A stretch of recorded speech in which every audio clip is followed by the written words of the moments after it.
অশ্লীলতা নানা ভাবে, নানা নামে, নানা মোড়কে আমাদের সমাজে আছে না নাই?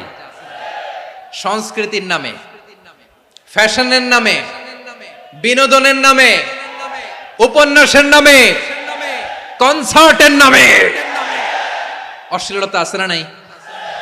আপনি দেখেছেন কনসার্টগুলোর অবস্থা?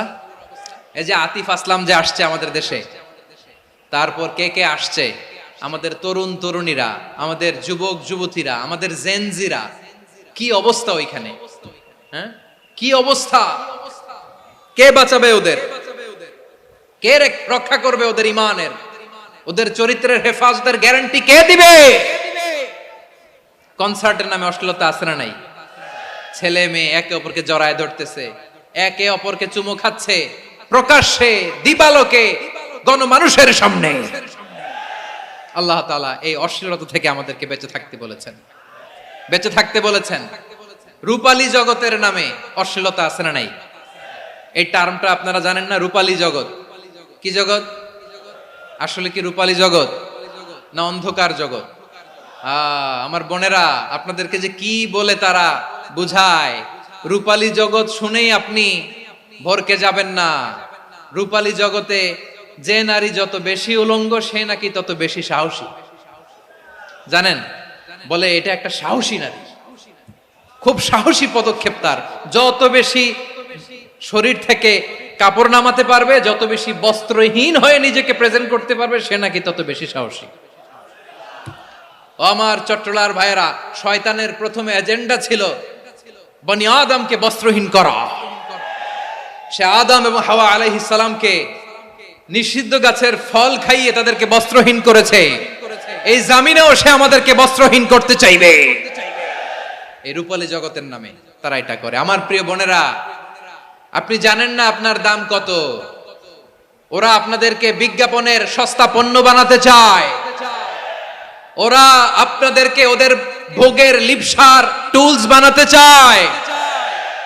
ওরা আপনাদেরকে দিয়ে ওদের খায়েশ পূরণ করতে চায়। এটা আপনাদের জন্য মোটেও ডিগনিটি নয়, এটা আপনাদের জন্য সম্মান নয়। আপনার সম্মান শালীনতায়, আপনার সম্মান হেজাবে, আপনার সম্মান ভদ্রতায়, আপনার সম্মান আপনার ডিসেন্ট পোশাকে। পোশাক বলে দেয় এই নারীটা ভদ্র না অভদ্র। পোশাক বলে দেয় এই মেয়েটা কোন ঘরের মেয়ে। আওয়াজ করে বলেন ঠিক কিনা? আপনি জানেন না, আপনারা সস্তা পণ্য বানায়, ভোগের পণ্য, বিলবোর্ডে আপনাকে উলঙ্গ করে উপস্থাপন করে। এই অশ্লীলতার সাথে ইসলামের কোনো সম্পর্ক। এজন্য আল্লাহ বলেন, আমি অশ্লীলতাকে হারাম করেছি। অশ্লীলতাকে হারাম করার প্রথম কারণ হলো এর মাধ্যমে মানবতাকে অপমানিত করা হয়। কারণ মানুষের সম্মান মানুষের পোশাকে। মানুষ যখন পোশাকহীন হয়ে যায়, বস্ত্রহীন হয়ে যায়, তার সম্মান কমে যায়। ঠিক কিনা? অশ্লীলতাকে হারাম করার প্রথম কারণ হচ্ছে মানুষ মানুষকে অপমান করে। একটা নারী, সে তো সম্মানিত। নারী যে কত সম্মানিত, নারীরা এটা বুঝেই নাই। বিশ্বনবী বলেন, আর দুনিয়া কুল্লুহা মাতা ওয়া খায়রু মাতা'আদ দুনিয়া আল মারআতুস সালিহা। আমার বোনেরা, 5টা প্যান্ডেলে আপনারা এলইডিতে আমার আলোচনা শুনছেন, আমি জানি। আপনাদের এই গর্ভ যে কত দামি আপনি জানেন না। আপনার পেট থেকেই আসবে আগামী দিনের সালাহুদ্দিন আল আইয়ুবী। আপনার পেট থেকেই আসবে অনাগত দিনের ইমাম মাহদী আল মুনতাযর। আপনার পেট থেকেই আসবে অনাগত দিনের ফয়সাল, ওয়াসিম, মুগ্ধ, আবু সাইদের মতো বীর যোদ্ধা।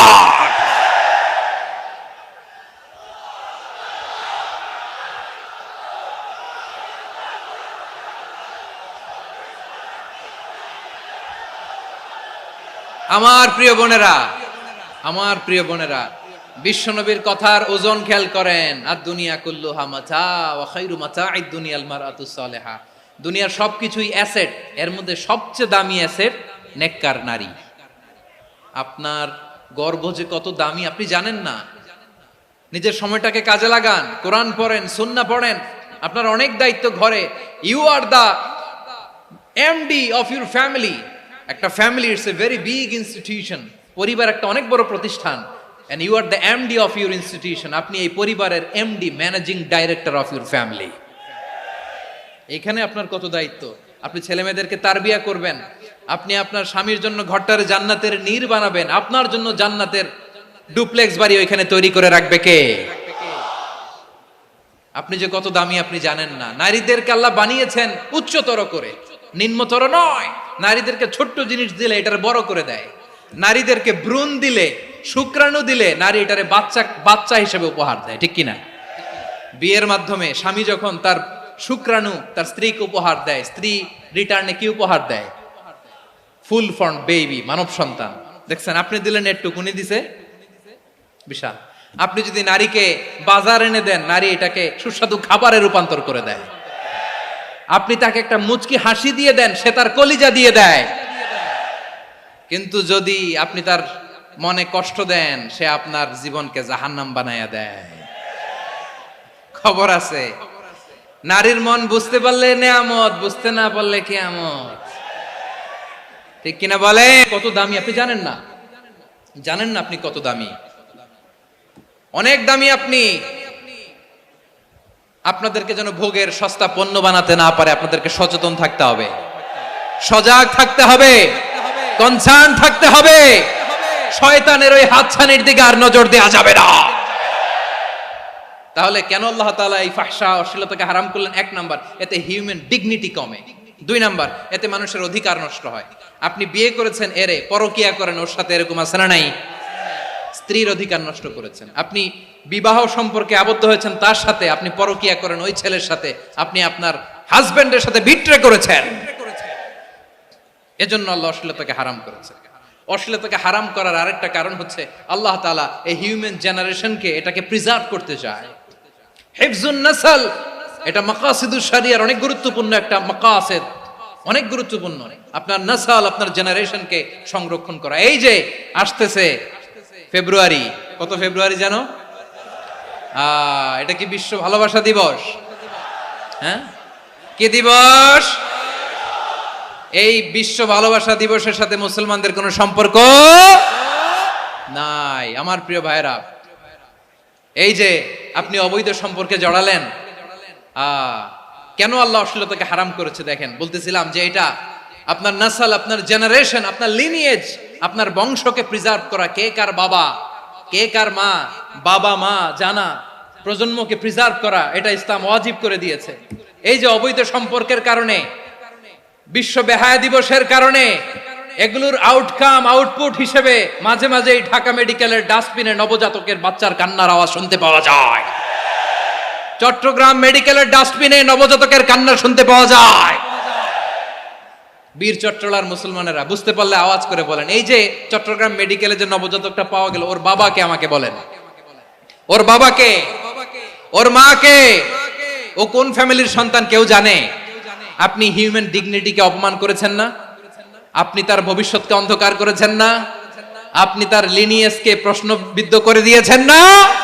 এই জন্য আল্লাহ তাআলা অশ্লীলতাকে আমাদের জন্য হারাম করে দিয়েছেন। পড়েন সুবহানাল্লাহ।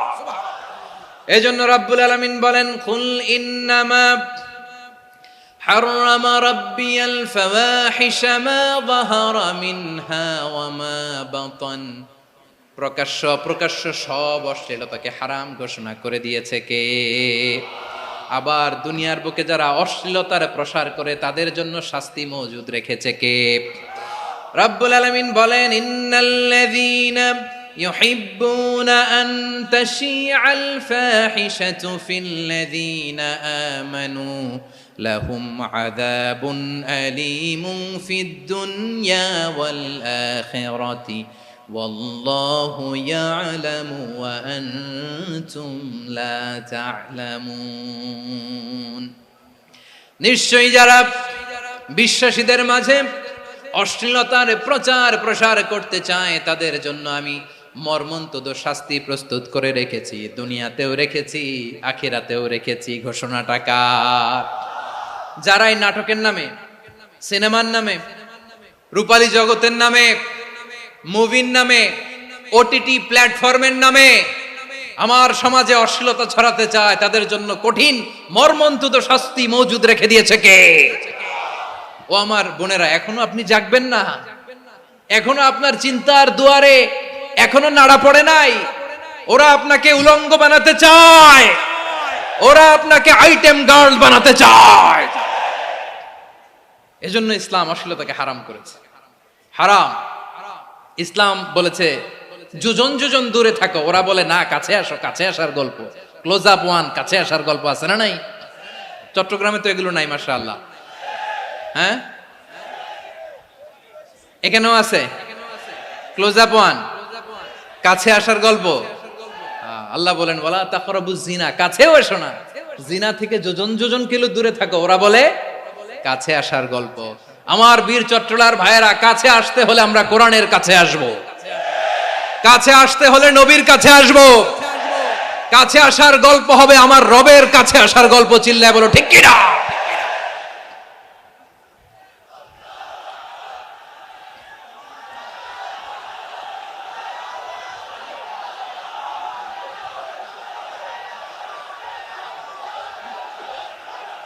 বসুন বসুন আমার ভাইয়েরা। তাহলে অশ্লীলতার সাথে আমাদের কোনো সম্পর্ক? সবাই বলতে পারেননি, আওয়াজ করে বলুন, অশ্লীলতার সাথে আমাদের কোনো সম্পর্ক? আমরা এই সমস্ত ক্লোজ আপ ওয়ান, কাছে আসার গল্পের প্রোগ্রামে যাব? আমরা কোন ধরনের অশ্লীল কন্টেন্ট সোশ্যাল মিডিয়ায়, টিভিতে দেখব? কি যুগ যে আমরা কাটাচ্ছি আপনি কল্পনা করতে পারবেন না। পর্ন ইন্ডাস্ট্রি, নারী পুরুষের বস্ত্রহীন যুগল দৃশ্য, এটাকে দিয়ে ওরা কোটি ডলারের ইন্ডাস্ট্রি বানিয়েছে। পুরো মানব ইতিহাসে এরকম জঘন্য সময় মানব ইতিহাস পার করে নাই। পর্ন এটা ইন্ডাস্ট্রি হয়ে গেছে। আমাদের এই যুবকগুলো, জেনজি গুলো, ওদের চরিত্র বাঁচাবে কি করে? কেমন করে হেফাজত করবে ওদের এই মূল্যবান চরিত্র? আমার প্রিয় ভাইরা, এই অশ্লীলতার দ্য লেটেস্ট ভার্সন হচ্ছে LGBTQ, শরীফ থেকে শরীফা। শুনছেন আপনারা? দেখতে পুরুষ, আসলেই পুরুষ, সুস্থ একজন পুরুষ, 4 সন্তানের বাবা, বলে আমি মনে মনে নারী। দেখতে নারী, সুস্থ নারী, আসলেই সে দিব্যি একজন নারী, বলে আমি মনে মনে পুরুষ। সবচেয়ে ভয়ঙ্কর অশ্লীলতার সবচাইতে লেটেস্ট ভার্সন হচ্ছে এই ট্রান্সজেন্ডারিজম। সুস্থ পুরুষ তার বায়োলজিক্যাল গ্রোথকে হরমোন দিয়ে স্টপ করে দিয়ে সে সার্জারি করে নারী হতে চায়, সুস্থ নারী পুরুষ হতে চায়। পুরুষ পুরুষের প্রতি সেক্সুয়ালি আকর্ষণ বোধ করে, এটা লূত আলাইহিস সালামের কওমের মধ্যে ছিল। এটাকেও আল্লাহ কোরআনে ফাহিশা বলেছেন। ওয়ালুতান ইয ক্বালা লিকাওমিহি আতাতুনাল ফাহিশাতা মা সাবাকাকুম বিহা মিন আহাদিম মিনাল আলামিন। লূত আলাইহিস সালাম বললেন, তোমরা কি এমন এক অশ্লীল কার্যক্রমে ডুব দিলে নাকি যেটা গোটা বিশ্বের কেউ কখনো করে নাই, তোমরাই প্রথম করেছো। পড়েন নাউযুবিল্লাহ। এই পশ্চিমের এই রোগ আমার দেশে যেন আসতে না পারে, আমাদের সজাগ থাকতে হবে। প্রিয় ভাইরা, চিল্লায় বলেন ঠিক কিনা? পশ্চিমের অবস্থা ভয়ঙ্কর। পাশ্চাত্যে, আমি যুক্তরাষ্ট্রে ছিলাম অনেকদিন, কয়েক মাস, বিভিন্ন স্টেটে ঘুরেছি। গার্ডিয়ানরা উদ্বিগ্ন, ছেলে মেয়েদেরকে, ছোট্ট ছেলে মেয়ে, ওদেরকে জিজ্ঞেস করে, তুমি how do you feel right now inside yourself? তুমি ভিতরে ভিতরে কেমন ফিল করো? তোমার কি ছেলে ছেলে লাগে না মেয়ে মেয়ে লাগে? আচ্ছা বলেন, এই ছোট্ট বাচ্চাটা ওকে এগুলো জেন্ডার অ্যাসাইনমেন্ট বলতে এগুলো কিছু বুঝে? এইভাবে মিসগাইড করা হচ্ছে। কৌতূহল বশত ছোট্ট ছেলে যদি বলে আমার তো মেয়ে মেয়ে লাগে, তখন বলে যে না তুমি মেয়ে, ছেলে না। মা বাবা বাধা দিলে ওকে আলাদা গভর্নমেন্ট হাউসে নিয়ে যায়। ভয়ঙ্করতম অবস্থা। আমরা একটা সময়ে শুনতাম যে হুজুর আমার ছেলেটা খুব ভালো, হাফেজে কোরআন, আল্লাহওয়ালা। হুজুর আমার ছেলে দাড়ি রাখছে, আল্লাহওয়ালা। হুজুর আমার ছেলে 5 ওয়াক্ত সালাত জামাতের সাথে পড়ে, তার মানে আল্লাহওয়ালা। পশ্চিমে যে আমি কি শুনছি জানেন? ওরা বলে হুজুর আমার ছেলেটা ইউনিভার্সিটির একটা মেয়ের সাথে প্রেম করে, ও খুব আল্লাহওয়ালা, হুজুর দোয়া করবেন। এর কারণ ওদের কাছে আল্লাহওয়ালার ক্রাইটেরিয়া হচ্ছে হুজুর আমার ছেলেটা আরেক ছেলের পছন্দ করে নাই, আমার মেয়েটা আরেক মেয়েকে ভালোবাসে নাই, এজন্য আমার ছেলেটা আল্লাহওয়ালা, হুজুর ওর জন্য একটু দোয়া করে দিয়েন। কি চ্যালেঞ্জ ওরা ফেস করতেছে। ওনার ছেলে যে আরেক ছেলেরে বিয়ে করবে না, এটাতেই উনি খুশি যে আলহামদুলিল্লাহ আমার ছেলেটা একটা মেয়েরে ভালোবাসে, আমার মেয়েটা একটা ছেলেরে ভালোবাসে, মানে এটা খুব আল্লাহওয়ালা। নাউজুবিল্লাহ পড়তে পারলেন না? এজন্য অশ্লীলতার সাথে আমাদের কোনো সম্পর্ক। রাব্বুল আলামিন বলেন ওয়ায়ানহা আনিল ফাহশাই ওয়াল মুনকারি ওয়াল বাগি, তিনটা জিনিসকে আমি নিষিদ্ধ করলাম। এক নাম্বার হলো ফাহশা, অশ্লীলতা। দুই নম্বরে হলো মুনকার, সমস্ত মন্দ কাজ। আপনাদের মনোযোগ আছে না? শেষ করে দিব? আর 2-1 মিনিট শুনবেন? আচ্ছা বলি তাহলে, আর 2-1 মিনিট। তাহলে নিষেধাজ্ঞা জারি করেছেন তিনটা জিনিসের উপর। এক নাম্বার কি? ফাহশা, অশ্লীলতা। দুই নাম্বার মুনকার। মুনকার মানে হচ্ছে যত মন্দ কাজ, খারাপ কাজ, বাজে কাজ, এটার বলে মুনকার। এটার কি বলে? আপনারা পড়ছেন না, তা'মুরুনা বিল মা'রুফি ওয়া তানহাউনা আনিল মুনকার। ভালো কাজের আদেশ, সৎ কাজের আদেশ, অসৎ কাজের নিষেধ। মুনকার, মুনকার হচ্ছে মানুষের স্বাভাবিক বিবেকবোধ যেটাকে খারাপ বলে, ওইটাই মুনকার। পৃথিবীর সব আসমানি গ্রন্থ যেটাকে খারাপ বলেছে, মানুষের স্বাভাবিক বিবেকবোধ যেটাকে খারাপ বলেছে, এগুলো সব মুনকার। যেমন ইফটিজিং, এটা কি ভালো না খারাপ? মজুদদারি, খাদ্যে ভেজাল দেওয়া, ওজনে কম দেওয়া, মাছে ফরমালিন মিশানো, চাঁদাবাজি, টেন্ডারবাজি, দখলবাজি, এগুলো আমাদের স্বাভাবিক বিবেকেই বলে এগুলো খারাপ, এগুলো হচ্ছে মুনকার। আল্লাহ তাআলা এই মুনকার থেকে আমাদেরকে বেঁচে থাকতে বলেন, আর শয়তান এই মুনকারের প্রতি আমাদেরকে উদ্বুদ্ধ করে। আল্লাহ তাআলা বললেন, ইয়া আইয়ুহাল্লাযীনা আমানু লা তাত্তাবিউ খুতুওয়াতিশ শাইতান ومن يتبع خطوات الشيطان فإنه يأمر بالفحشاء والمنكر। আল্লাহ বললেন, আমার গোলামেরা শোনো শোনো, ও আমার বিশ্বাসী বান্দারা খবরদার, তোমরা কশিনকালেও শয়তানের পদাঙ্ক অনুসরণ করবে না, কারণ শয়তান তোমাদেরকে অশ্লীলতা এবং মন্দ কাজের দিকে উদ্বুদ্ধ করে। আমাদের কাজ হচ্ছে শয়তান আমাদেরকে যেদিকে নিতে চায় আমরা তার উল্টা দিকে যাব, ঠিক কিনা বলে? শয়তান এই মন্দ কাজকে আমাদের কাছে বিউটিফাই করে, চাকচিক্যময় করে আমাদের সামনে উপস্থাপন করে। এজন্য আল্লাহ বলেন মুনকারকে থামাতে হবে, মুনকার প্রতিরোধ করতে হবে। মুনকার প্রতিরোধের দায়িত্ব শুধু আমাদের নাকি? শুধু আপনার খতিব সাহেবের, ইমাম সাহেবের, নাকি মুসলিম উম্মার সবার? আওয়াজ করে বলুন, মুনকার, অসৎ কাজ প্রতিরোধের দায়িত্ব কার? রাব্বুল আলামিন বলেন, কুনতুম খায়রা উম্মাতিন উখরিজাত লিন-নাসি তা'মুরুনা বিল মা'রুফি ওয়া তানহাউনা আনিল মুনকার। তোমাদেরকে শ্রেষ্ঠ জাতি করে জমিনের মধ্যে আবির্ভূত করা হয়েছে, যাতে করে তোমরা জমিনের ভেতরে সৎ কাজের আদেশ করতে পারো আর অসৎ কাজের নিষেধ করতে পারো। উম্মাহ কুনতুম খায়রা, তাহলে গোটা উম্মার দায়িত্ব, এটা বুঝতে পারছেন তো? আচ্ছা, আরো নিচে আসেন। এরপরে আল্লাহ বললেন, শুধু উম্মাহ না, এই জমিনের রাজত্ব আমি যাদের হাতে দেই, এই জমিনের মালিক আমি যাদেরকে বানিয়ে দেই, যাদেরকে আমি সরকারের দায়িত্ব দেই, তাদেরকেও মুনকার প্রতিরোধের দায়িত্ব দিয়েছে কে?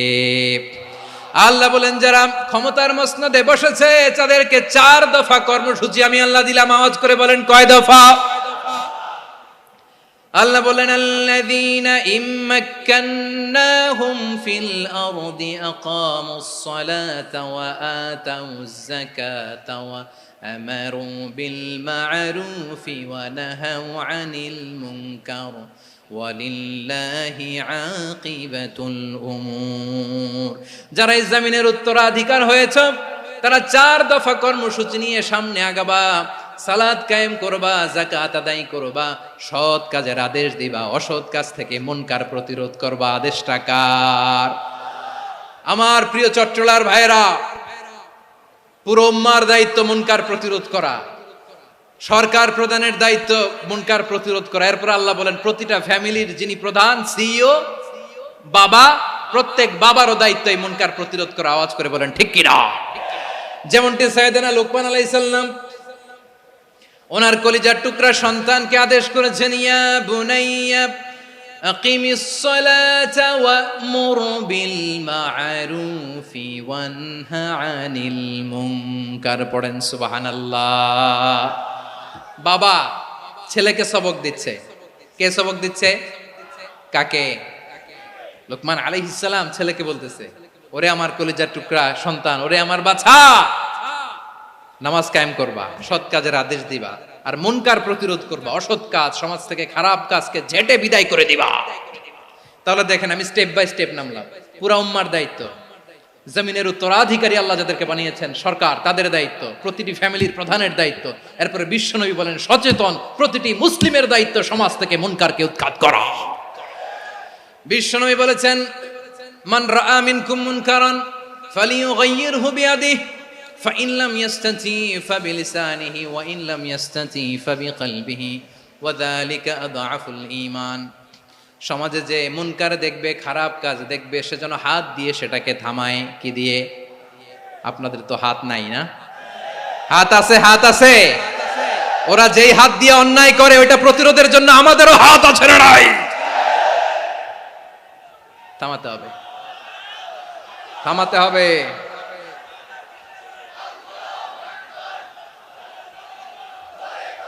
বসুন আমার প্রিয় ভাইয়েরা, ওরা ওদের যে হাত দিয়ে টেন্ডারবাজি করে, চাঁদাবাজি করে, ইফটিজিং করে, দখলবাজি করে, যে হাত দিয়ে, ওই মুনকার থামায় দেওয়ার জন্য আল্লাহর দেয়া আমাদেরও দুটি হাত আছে না নাই? আমাদেরও হাত আছে, থামাইতে হবে, থামাইতে হবে, হিম্মত করতে হবে। আমার প্রিয় ভাইয়েরা, না থামালে আমরাই ডুববো শেষমেশ। আমাদের বাঁচার জন্য হইলেও থামাইতে হবে।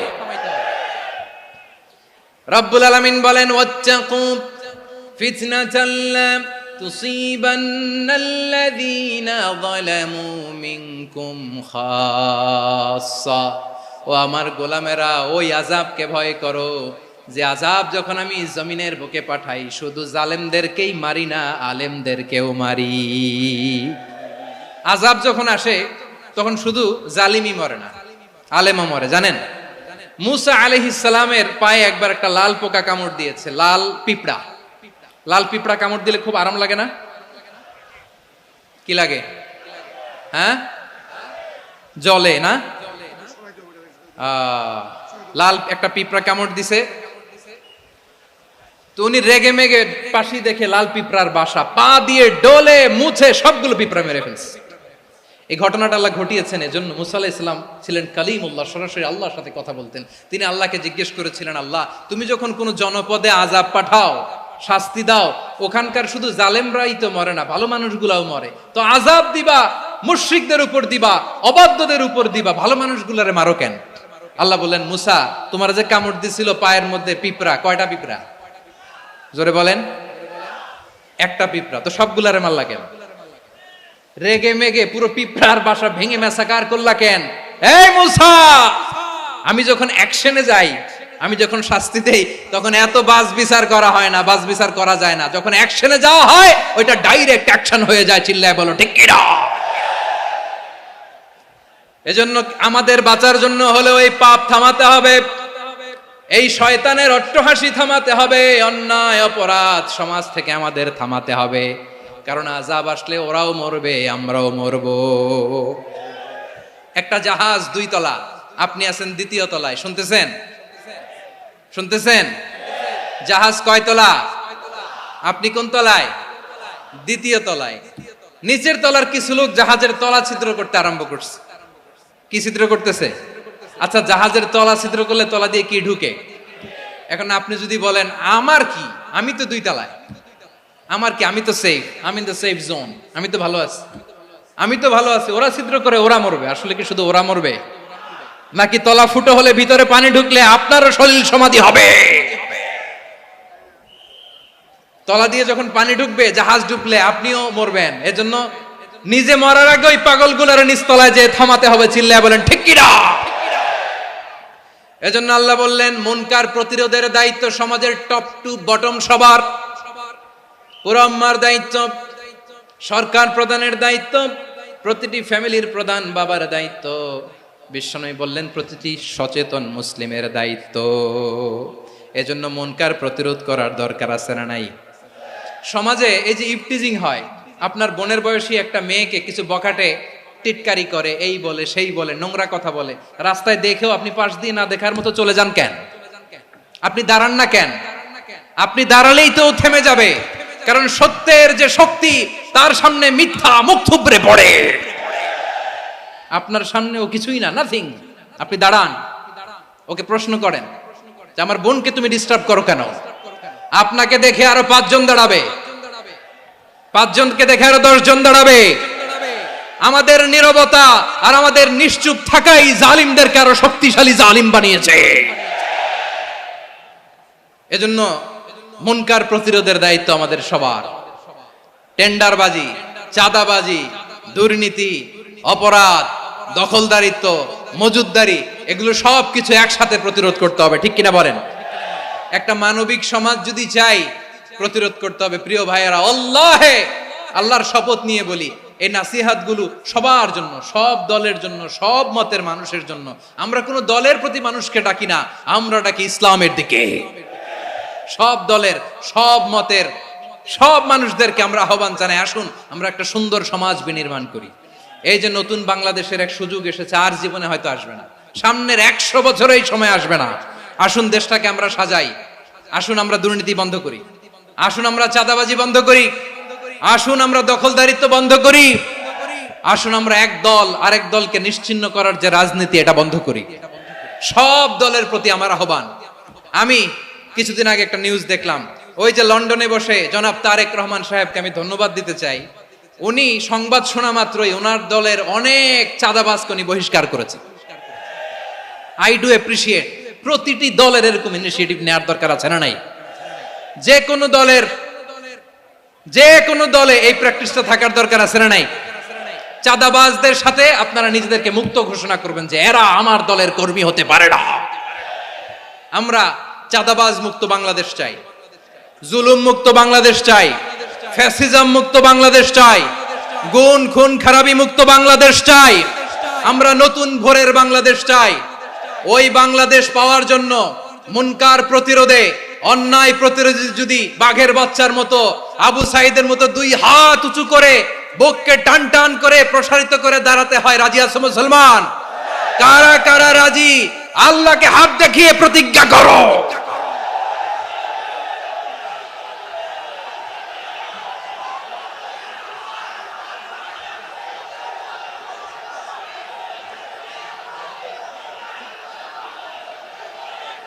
আমার প্রিয় ভাইয়েরা, বসুন বসুন আমার ভাইয়েরা। রাব্বুল আলামিন বলেন, ওয়ায়ানহা আনিল ফাহশাই ওয়াল মুনকারি ওয়াল বাগি ইয়াইদুকুম লাআল্লাকুম তাযাক্কারুন। বসুন। আল্লাহ বললেন, আমি অশ্লীলতাকে নিষেধ করি, আমি সব ধরনের মন্দ কাজকে নিষিদ্ধ করি, সব শেষে আমি সীমা লঙ্ঘনকে তোমাদের জন্য নিষিদ্ধ করি। আলোচনা মনে আছে তো, না ভুলে গেছেন? নিষিদ্ধ করেছেন কয়টা জিনিস? 1 নম্বরে অশ্লীলতা, 2 নম্বরে মুনকার তথা সব মন্দ কাজ, 3 নম্বরে আল বাগি, সীমা লঙ্ঘন, ক্রসিং দ্য লিমিট। সীমা লঙ্ঘন করা ভালো না। We all should know our limits. চিল্লায় বলেন ঠিক কিনা? একই আয়াতে আল্লাহ বললেন, কুল ইন্নামা হাররামা রাব্বিয়াল ফাওয়াহিশা মা যাহারা মিনহা ওয়া মা বাতানা ওয়াল ইসমা ওয়াল বাগিয়া বিগাইরিল হক। অন্যায় ভাবে যে অবাধ্য হয়, যে সীমা লঙ্ঘন করে, তাদেরকেও আমি এটা হারাম করে দিলাম। সীমা লঙ্ঘন করা হারাম, সীমা লঙ্ঘন করা হারাম। আল্লাহ বারবার বারবার আমাদেরকে ওয়ার্নিং দেয়। যখন আমরা থামি না তখন আল্লাহ ধরে, আর যখন ধরে তখন ছাড়ে না। ধরে ধরে ধরে না, ধরলে আল্লাহ। ফেরাউনকে কিন্তু হুট করে ধরে নাই, আপনারা জানেন 9 বার ওয়ার্নিং দিয়েছে। ফেরাউনকে আল্লাহ তাআলা ওয়ার্নিং দিয়েছিল কয়বার? বীর চট্টলার বীর সেনানীরা আওয়াজ করে বলেন, ফেরাউনকে ধরার আগে ওয়ার্নিং দেয়া হয়েছিল কয়টা? রাব্বুল আলামিন বলেন, ওয়ালাকাদ আতাইনা মূসা 9 আয়াতিন বাইয়িনাত। 9টা মুআজিজা দেখিয়েছি। 1 2 3 বারবার এইভাবে রিমাইন্ডার, ওইভাবে রিমাইন্ডার, এইভাবে নসিহত, ওইভাবে দাওয়া। ফাকুলা লাহু কাওলান লাইয়িনা, নরম করে বলো, সফট করে বলো, যত ওয়ে হতে পারে দাওয়া মেথডোলজির। মূসা আলাইহিস সালামের সব অ্যাপ্লাই শেষ, 10ম বারে যে আল্লাহ ধরছে। দশমবারে যে ধরেছে। এজন্য আল্লাহ বলেন আমি সীমালঙ্ঘনকে পছন্দ করি না। কোরআনের অন্য আয়াতে বাগীকে বলা হয়েছে আল ইতিদা, সীমালঙ্ঘন যারা করে তাদেরকে আল্লাহ বলেছেন মুতাদিন। ওয়াকাতিলু ফি সাবিলিল্লাহিল্লাযীনা ইউকাতিলুনাকুম ওয়ালা তা'তাদু ইন্নাল্লাহা লা ইউহিব্বুল মু'তাদিন। আমি সীমালঙ্ঘনকারীদেরকে কোশ্চিনকালেও পছন্দ করি না। আমরা যেন সীমালঙ্ঘন না করি, রাজি আছেন তো? যে কোনো ক্ষেত্রে ইবাদতে যেন সীমালঙ্ঘন না করি। অনেকে আমরা ইবাদতে সীমালঙ্ঘন করে ফেলি। বিশ্বনবী সাল্লাল্লাহু আলাইহি ওয়াসাল্লাম যেটা শিখিয়েছেন এর বাইরে যে অতিরিক্ত বুজুর্গ হতে চায় এরকম আছে না নাই? করা যাবে না, কোনো ক্ষেত্রেই সীমালঙ্ঘন করা যাবে, এমনকি যুদ্ধ ক্ষেত্রেও না। বিশ্বনবী সাল্লাল্লাহু আলাইহি ওয়াসাল্লাম বলেন খবরদার যুদ্ধ ক্ষেত্রেও সীমালঙ্ঘন করো না। কি সুন্দর ইসলাম আমরা পেয়েছি। বিশ্বনবী বলেন খবরদার যুদ্ধের ময়দানে কোনো নারীর গায়ে হাত তোলো না, কোনো শিশুর গায়ে হাত তোলো না, কোনো গবাদি পশু হত্যা করো না, কোনো শস্য ক্ষেত্র ধ্বংস করো না, ইবাদতরত অন্য ধর্মের কোনো সন্ন্যাসীর গায়ে হাত তুলো না। বলেন সুবহানাল্লাহ। তাহলে আমরা সীমালঙ্ঘন করতে পারবো? প্রিয় ভাইরা, একটা সুখী, সমৃদ্ধ, শান্তির সমাজ, মানবিক সমাজ যদি আমরা গঠন করতে চাই, আমাদের আল্লাহর দেয়া কয়টা আদেশ মানতে হবে বলেন দেখি? সবাই বলেন কয়টা? আর বেঁচে থাকতে হবে কয়টা জিনিস থেকে? আওয়াজ করে বলেন কয়টা? আচ্ছা, আদেশ নাম্বার 1 কি ছিল বলেন? আল্লাহর আদেশ কি? 1 নাম্বার আদাল, ন্যায়পরায়ণতা। আমরা সুবিচার, সুশাসন, ন্যায় বিচার চাই কি চাই না? 2 নম্বরে কি ছিল? মাশাআল্লাহ, আওয়াজ করে বলেন 2 নম্বরে কি ছিল? ইহসান। আমরা যেন সবার প্রতি দয়া পরবশ হই, ইহসান করি। 3 নম্বরে কি ছিল? নিকটাত্মীয়দের দান করা, তাদের অধিকার প্রাপ্য বুঝিয়ে দেওয়া। পাশাপাশি 3টা জিনিস থেকে আল্লাহ বারণ করেছেন, নিষেধ করেছেন। তার প্রথমটা ফাহশা, অশ্লীলতা। অশ্লীলতার সাথে আমাদের কোনো সম্পর্ক। আজকের এই ঐতিহাসিক চট্টগ্রামের প্যারেড ময়দান থেকে আমরা যত ধরনের মা তাহারা মিনহা মা বাতান, প্রকাশ্য অপ্রকাশ্য, দৃশ্যমান অদৃশ্যমান, সব অশ্লীলতা থেকে নিজেদেরকে মুক্ত ঘোষণা করলাম। অশ্লীলতাকে আমরা না বলে দিলাম। আওয়াজ করে সবাই বলুন নো। অশ্লীলতার সাথে আমাদের কোনো সম্পর্ক। 2 নম্বর নিষেধাজ্ঞা কি ছিল? আল মুনকার, সমাজের যত মন্দ কাজ এগুলোকে আমরা প্রতিরোধ করব। রাজি আছেন তো সবাই? 3 নম্বরে আল বাগী, সীমালঙ্ঘন। কোন মুসলিম সীমালঙ্ঘন করে না, এমনকি যুদ্ধ ক্ষেত্রেও না। আওয়াজ করে বলেন ঠিক কি না? রাব্বুল আলামিন শেষে বললেন ইয়াইদুকুম লাআল্লাকুম তাযাক্কারুন। আল্লাহ তোমাদেরকে উপদেশ দেন যাতে তোমরা শিক্ষা গ্রহণ করো। আমরা উপদেশ দেব, আমরা জোর করে কাউরে কিছু মানাতে চাই না। লা ইকরাহা ফিদ্দিন ওয়া যাক্কির ফা ইন্না যিকরা তানফাউল মুমিনিন। উপদেশ দিলে এটা মুমিনদের কাজে দেয়। লাস্তা আলাইহিম বিমুসাইতির ইন্নামা আনতা মুযাক্কির। নবী হে, আপনি রিমাইন্ডার দাতা, আপনি উপদেশ দিবেন। আমরাও বিশ্বনবীর এই হাদিসগুলো থেকে, কোরআনের আয়াত থেকে রিমাইন্ডার, এই কথামালা, বাণী বাহক হিসেবে এই বাণীগুলো আপনাদের সাথে কাছে পৌঁছে দিলাম। আমরা আল্লাহ তাআলার কাছে প্রার্থনা করি, আল্লাহ আমরা যেন আদল দিয়ে আমাদের সমাজকে গঠন করতে পারি। আল্লাহ আমরা যেন ইহসান করতে পারি, আমরা যেন নিকটাত্মীয়দের দান করতে পারি। আল্লাহ যত ধরনের অশ্লীলতা, অনাচার, মন্দ কাজ, সীমালঙ্ঘন, অবাধ্যতা থেকে যেন আমরা বেঁচে থাকতে পারি। আল্লাহ তাআলা আমাদের সবাইকে কথাগুলো বোঝার ও আমল করার তৌফিক দান করুক। হাযা মা ইনদি ওয়াল ইলমু ইনদাল্লাহ আলাইহি তাওয়াক্কালতু ওয়া ইলাইহি উনীব। প্রিয় ভাইরা, আমি আপনাদের সবার জন্য দোয়া করি, আপনারাও আমার জন্য দোয়া রাখবেন। আমাদের পাশেই আছেন আমাদের সকলের শ্রদ্ধাভাজন, আমাদের মুরব্বী আওলাদে রাসূল আনোয়ার হোসেন তাহের জাবির আল মাদানী হাফিজাহুল্লাহ ওয়া রাআ। সবাই বসুন। উঠবেন না, কেউ উঠবেন না। উঠলেন কেন? উঠলেন কেন? প্যারেড ময়দানের প্রোগ্রাম তো এরকম হইতে পারবে না। বসুন, এটা আল্লামা সাঈদীর স্মৃতি বিজড়িত মাহফিল। বসুন, বসুন। এই মাহফিলের আদব আছে। বসুন, বসুন। সুশৃঙ্খল ভাবে আমরা আখির মোনাজাতে অংশগ্রহণ করব।